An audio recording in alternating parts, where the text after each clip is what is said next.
Hello, ladies. All right. So this is another little midweek check-in. Just remember to, if you've got any questions at all, just shoot me a message, okay? It's totally fine. A couple of things that I wanted to go over. Don't stress out if you've missed a day. You don't have to catch up on it. That doesn't matter. Just keep going. We never have perfect weeks. It's very, life happens and gets in the way. Try to get at least 3. 4 is good, 5 is obviously great, but if you do miss one, it's not the end of the world, okay? So don't feel like you have to catch up or anything like that. Just keep moving forward. Consistency is key at the end of the day, so it's no good if you get 5 one week and then you're behind on everything, and so you only get 2 the next week. So consistency over everything. Right, today's little lesson is going to be on why you can't out-train a bad diet. I hope that you can all see my screen right now. I'm trying to be tricky, so let's see if this works. So basically we're going to go over a TDEE, which is our total daily energy expenditure. All right, so, yep, it didn't work. Let's see. There we go. All right, so what is TDEE? Like I just said, it's your total daily energy expenditure. So basically that means it's the total amount of calories that you burn in a single day, okay? So this is composed of these 4 parts here, which we'll go into further, all right? So first up, we've got our resting energy expenditure. So this is all of the energy that we expend while at rest. This is comprised of our basal metabolic rate, which is what BMR stands for, and it contributes to around about 70% of our total daily energy expenditure. So that's quite a large chunk, right, of calories that we burn every day simply through existing, through our bodies just doing all the processes that they need to do. So if you were to do absolutely nothing for 24 hours and just lay still, you would burn 70% of your usual calories just doing that. Okay, moving on, we've got our NEAT.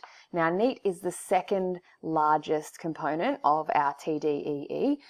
It comprises around about 15% or so of the total daily energy expenditure, and it stands for non-exercise activity thermogenesis, which is a fancy way of saying the energy that you get from little movements, non-exercise movements. So it's not going to the gym. So it might be parking a few blocks away from work, taking the stairs instead of the elevator, gesticulating wildly like I am right now, fidgeting, any movement that isn't exercise comes into this category.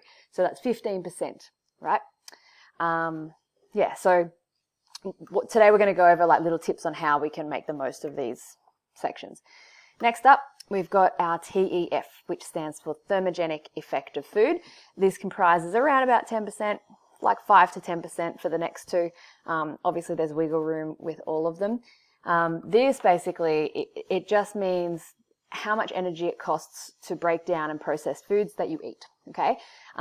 Within the 3 macronutrients, we've got proteins, carbs, and fats. There are 3 main macros, and I'll do another video on those later.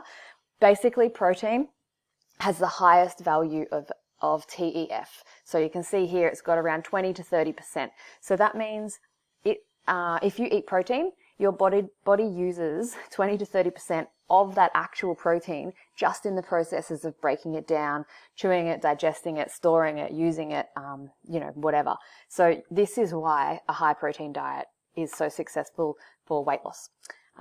Because you can see in comparison to carbs and fats that it is a lot higher. So you have less calories left over to go towards your energy needs, if that makes sense. So when you think about carbs, okay, carbs for one are less satisfying. You can generally eat a lot more carbs than you can protein, but not only that, they're easier for your body to break down. So you've got more left over that if you don't use that energy, it gets stored as fat for later on. Okay, so that's why protein is so high. Such a good way of burning fat, basically. If I'm not being very clear, just ask me some questions because it's a complicated one to try to answer clearly, the TEF. Moving on, we've got our EAT. So this, again, I say 5 to 10%. It says 5 here on the slide, but, wiggle room. This is our exercise. So exercise, activity, thermogenesis. So this is the exercise that we're doing on purpose. This is going to the gym. This is walking the dog, going for a run, going for a surf, whatever it is. Any exercise that you do on purpose. Now, as you can see, this contributes the smallest amount to our daily energy expenditure. So it's not to say that exercise is not important. It's just to say that we need to make the most of what exercise we are doing, which I'll go through in a moment, okay? Yeah, so we need to capitalize on that small amount. So how do we do that? Well, basically, actually, I'll go back up to this slide here. So the way we capitalize on it here, right? So we've got our exercise activity thermogenesis, this tiny little slither at the top there. If we focus on strength training for our exercise, what that's going to do is increase our lean muscle mass, which in turn increases our BMR, okay? So it makes sense to want to increase this one down here because it's the biggest, yeah? So what we want to do, focus on strength training up here. That in turn increases your lean muscle mass, which in turn increases your BMR, which means you just naturally burn more calories at rest, which is great because that means you can eat more calories. The next one, our TEF. So to obviously to make the most of that, we want to eat a high protein diet. I don't like not eating carbs. For starters, they're delicious. Secondly, we need them. Our brains need them. However, if fat loss or muscle gain or strength is a goal, which to be honest, most people have one, if not all of those goals, focus on your protein first, okay? You'll find that you're more satisfied with what you eat. You'll find that you naturally just eat less calories. Therefore, you can create that deficit if you are trying to lose weight. Not only that, it helps to build muscle, which in turn comes back to this lean muscle mass down here, which is going to increase your BMR, right? And then our NEAT. Just get your 10, 15,000 steps in a day.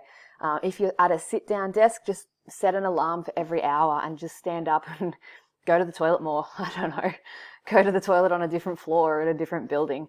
But get up and move. You'd be surprised at how easily that sort of helps. Okay? So, in summary, down here, we've got basically what I just went over. So we want to train often. 3 to 5 times a week of strength training is good. Try not to drop below 3. You really want to be hitting. The way that our program's structured is like 5 times is obviously good. But, you know, like I said at the beginning, it happens and you don't always get 5 in. So focus on your strength training. That is going to increase your lean muscle mass, which increases your BMR. Walk more. That one's pretty obvious. Get up, don't sit down all day. Eating your high protein diet, that'll help with your muscle growth, burn more energy as you're eating it. I didn't say that before. So you've got this little hunger monster ghrelin. Eating protein actually decreases that. Carbs, surprise, surprise, do not, which is why I can sit down and eat a whole bag of Doritos and have no dramas. And it also increases gluconeogenesis, which basically means that your body converts other fuels to carbohydrates into energy, okay? Basically fat is what it's doing. If you run out of fat, then it moves on to muscle, but I mean, unlikely you're going to run out of fat. So that's what I want you to remember. Don't think that you can out-train a bad diet. It is so easy to eat 500 calories. If you're training, strength training, you're probably burning 200 to 300, I would say. Like it's not a lot. Fitbits and everything, Apple Watches, everything, they kind of overshoot it a little bit. So don't think that, oh, look, I've burned 500 calories. I'm going to go and eat 500 calories because you probably haven't burned 500 calories. But what we want to do, focus on the strength training because in turn that increases our lean muscle mass. Okay, so it's the long game. It's not about what we're doing today. You want to create those good habits. Okay, yeah, and then that sets you up. And then if you have, you know, a weekend away somewhere with the girls and you eat all the pizza and drink all the beer, it doesn't affect you as much. I promise. Cool. Any questions? Let me know. That was a bit longer than I expected. Probably waffled a bit. And thanks for listening.